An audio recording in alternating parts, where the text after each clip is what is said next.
Guys, welcome back to the channel, and as I have told you, this is second part of chapter Nelson Mandela Long Walk to Freedom. So let's get started. जो बच्चों ने पहला वाला video देखा है वो ये देखना, तभी उनको समझ आएगा कि मैं किस टाइप से इस चैप्टर को समझा रही हूँ. Okay, let's get started. It is from comrades in the struggle that I learned the meaning of courage. जो स्ट्रगल हुए हैं इन्हीं से मुझे करेज की मीनिंग पता चली है कि असलियत में झेलना होता क्या है.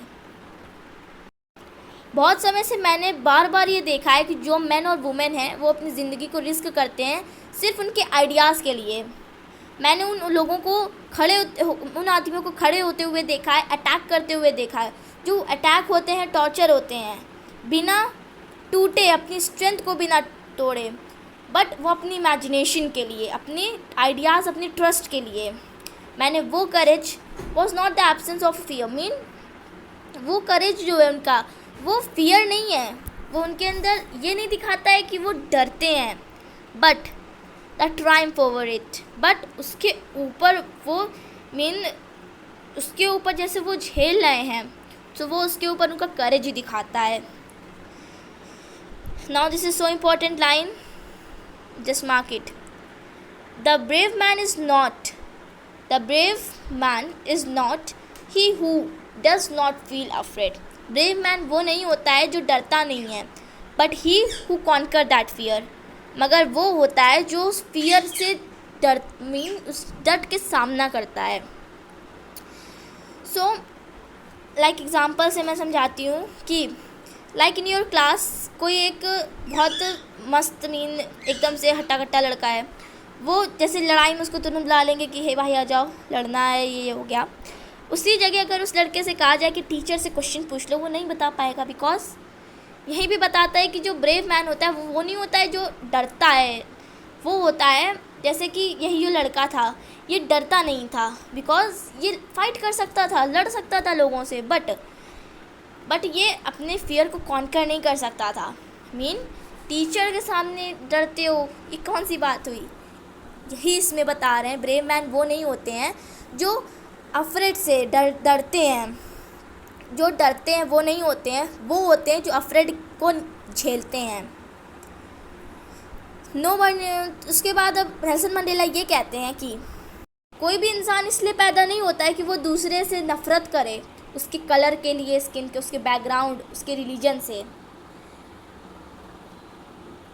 अगर लोगों को ये हम लोग सिखा देते हैं कि उनसे नफ़रत करना है, तो वो लोग नफ़रत करना सीख जाते हैं, बट वो फिर उनको प्यार करना भी तो सिखा सकते हैं. जो लव है वो एक अपोजिट साइड है हेट का, जो नेचुरली ह्यूमन हार्ट से आता है. कितनी अच्छी बात अब नेक्स्ट कही है नेल्सन मंडेला ने, that even in the grimmest time, मतलब कि यहाँ से लेके यहाँ तक बहुत अच्छा पैरा है, लर्न कर लीजिएगा, मतलब समझ लीजिएगा अच्छे से. Even in the grimmest time, deadliest darkest time में भी मैं और मेरे जो कॉमरेड्स थे प्रिजन में थे, हम लोग अपनी लिमिट से बाहर पुश किए जाते थे. लिमिट के ऊपर इतना मारे जाते थे, टॉर्चर किए जाते थे, तब भी मुझको एक गार्ड में वो ह्यूमैनिटी दिखती थी सेकंड के लिए कि उतना वो लोग मारते थे, तब भी वो सोचता था कि यार कितना मार खाएगा. बस यही चीज़ थी, छोटी सी ये जो ह्यूमैनिटी थी, यही नेल्सन मंडेला को कीप मी गोइंग, मतलब नेल्सन मंडेला को आगे बढ़ने के लिए जागरूक करती थी, प्रेरित करती थी.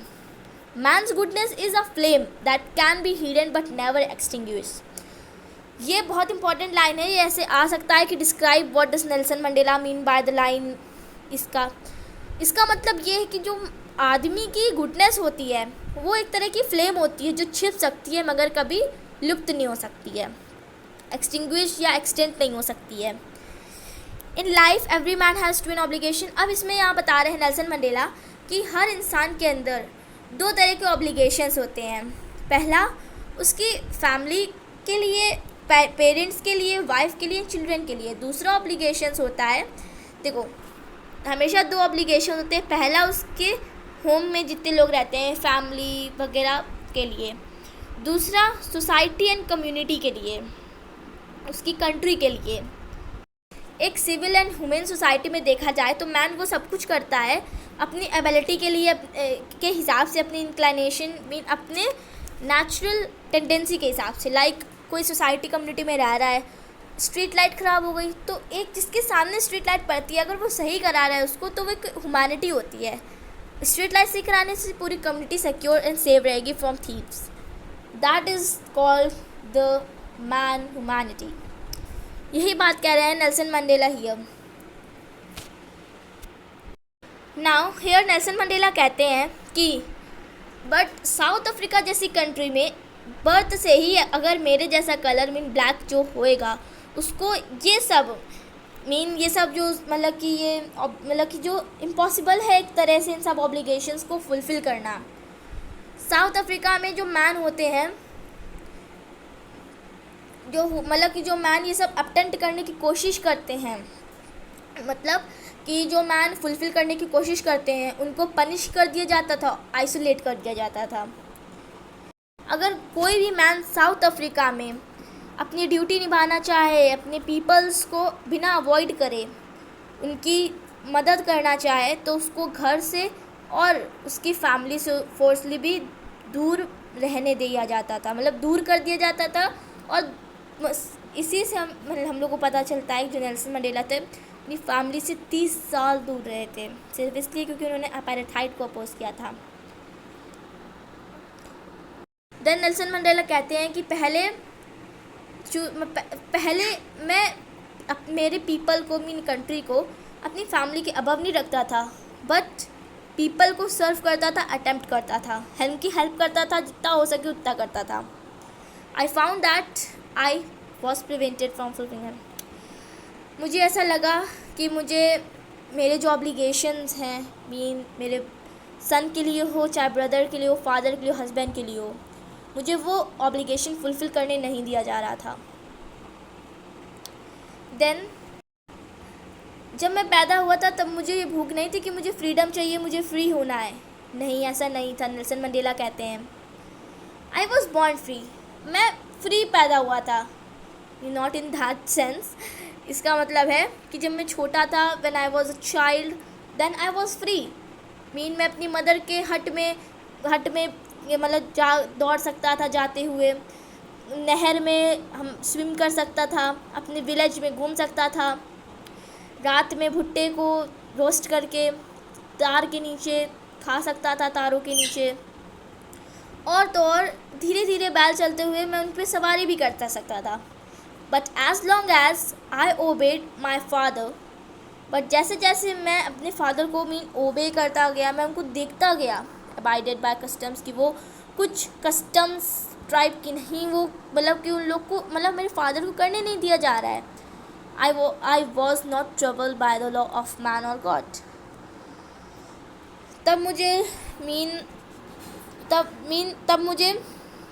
ट्रबल नहीं हुआ था कि जो लॉज हैं मैन के या गॉड हैं वो उनको नहीं फॉलो करने दे रहे हैं। तब उनको ये पता नहीं था कि भगवान या फिर जो मैन के लॉ हैं वो इनको नहीं फॉलो करने दे रहे हैं।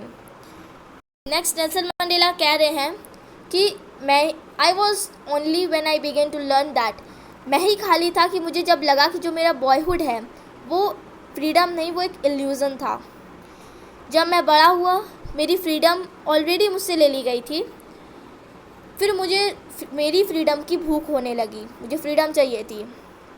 जब मैं स्टूडेंट था मुझे फ्रीडम खुद की चाहिए थी, freedom of my self. Freedom, मुझे परमानेंट फ्रीडम चाहिए थी कि जो भी कहीं भी मैं रात में घूमना चाहूँ वहाँ जा सकूँ, और कहीं भी मैं घूमूँ, कहीं कुछ भी मैं पढ़ूँ, मुझे इस चीज़ की फ्रीडम थी। जब मैं जोहानिसबर्ग में था as a young man, student की बात, मुझे बेसिक ऑनरेबल फ्रीडम चाहिए थी। मेरी पोटेंशियल को अचीव करने के लिए मुझे शादी करनी थी एंड फैमिली चाहिए थी। The freedom was not to be obstructed in a lawful life. So वो freedom lawful mean Nelson Mandela कह रहे हैं कि मुझको जैसे जैसे मैं बड़ा होता गया मेरी फ्रीडम मुझको पता चलने लगी, मुझे कैसी फ्रीडम चाहिए, किससे चाहिए और कौन कैसे चाहिए, ऐसे।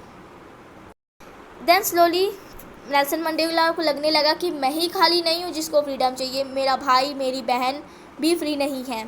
I saw that it was not just my freedom, that फिर मुझे लगने लगा कि मेरी फ्रीडम नहीं है जो कम होती जा रही है, बट फ्रीडम हर किसी की जो मेरे जैसा है। जो मैंने किया है वो सब ने किया, बट उसके बाद उनको वो नहीं मिला है जो मुझे भी नहीं मिला है। इसके बाद जब इन्होंने अफ्रीकन नेशनल कांग्रेस ज्वाइन करी, एंड दैट इज़ व्हेन, और तब जब इनके अंदर फ्रीडम की भूख जगी, और वही सबसे ग्रेटर हंगर बन चुकी थी फ्रीडम की, freedom of my people. It was their desire for the freedom of my people to live their lives with dignity and self respect that animated my life.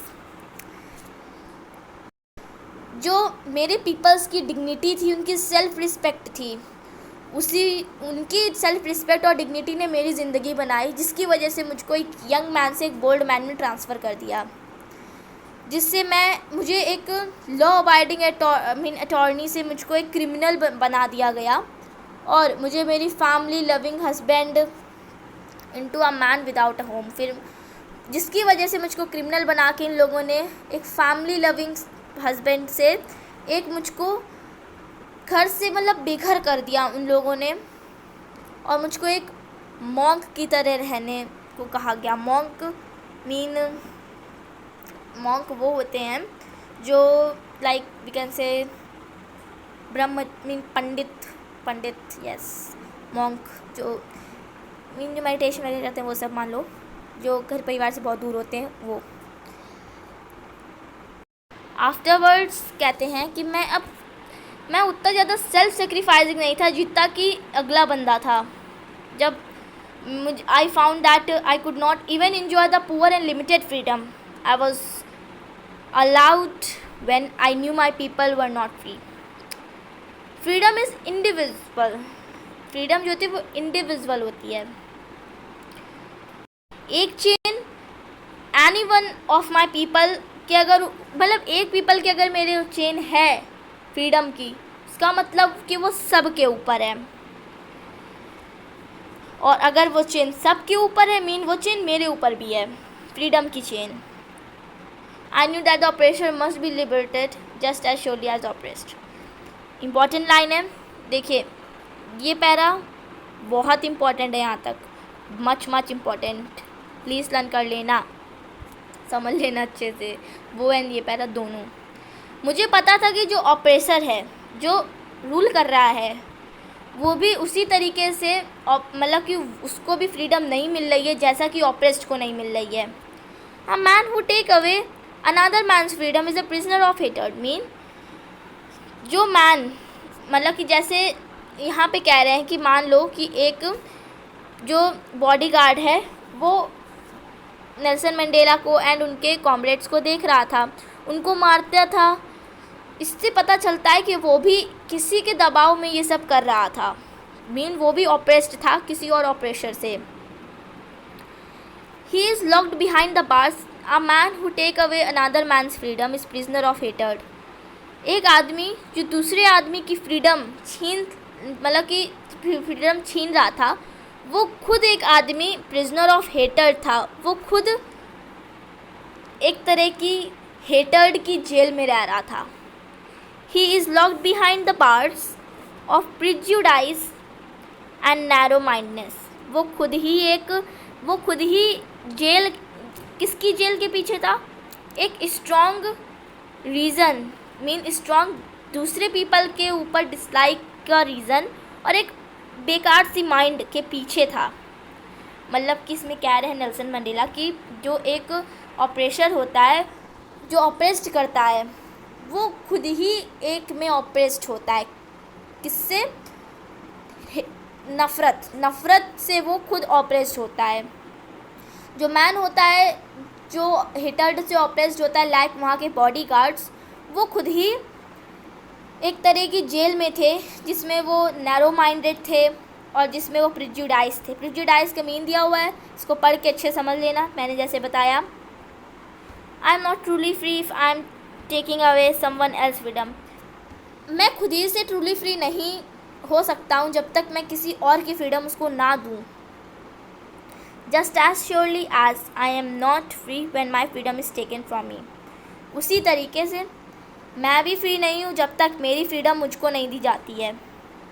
The most important line is your the what the hell, the most important line is this: the oppressed and the oppressor alike are robbed of their humanity। Mean जो oppressed होते हैं और जो oppressor होते हैं वो they are alike are robbed of their humanity. जो oppressed होते हैं वो भी उनकी ह्यूमैनिटी से रॉब्ड होते हैं, मीन चुराए हुए होते हैं, और जो ऑप्रेस्ड होते हैं वो भी। कैसे? देखो, जो ऑपरेशर होता है mean like he is oppressor, ये इन पे ऑपरेस्ट कर रहा है, ये नेल्सन मंडेला है, ये इनका बॉडीगार्ड है, ये इन पे ऑपरेस्ट कर रहा है। सो फिर से बनाती हूँ, लाइक ये है हमारे बॉडीगार्ड, ये है नेल्सन मंडेला।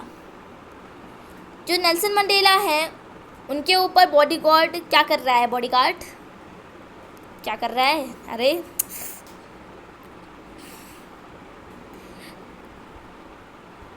कर रहा है। ओके, तो जो ऑप्रेस्ड है और ऑपरेशर है, ऑप्रेस्ड और ऑपरेसर है जो, वो दोनों उनकी ह्यूमैनिटी से रॉब्ड होते हैं। मीन जो ऑप्रेस्ड होता है वो इतना टॉर्चर कर दिया जाता है, उतना ज़्यादा उसको हर्टेड कर दिया जाता है कि उसकी ह्यूमैनिटी चली जाती है। लाइकवाइज जो ऑपरेशर होता है वो इतना टॉर्चर कर कर के थक चुका होता है कि उसकी ह्यूमैनिटी चली जाती है अंदर से। और तो और जो ऑपरेसर होता है उसका भी, वो भी खुद का एक ऑपरेस्ड होता है हेटर्ड से, क्योंकि उसको भी कोई ना कोई क्या कर रहा होता है, एक तरह से कह सकते हैं ऑपरेस कर रहा होता है, उसके कमांडर्स कर रहे होते हैं शायद। यही इस लाइन में कहा है नेल्सन मंडेला ने, and yes this is important line. So अगर वीडियो अच्छा लगा हो please like share and subscribe. Okay, bye.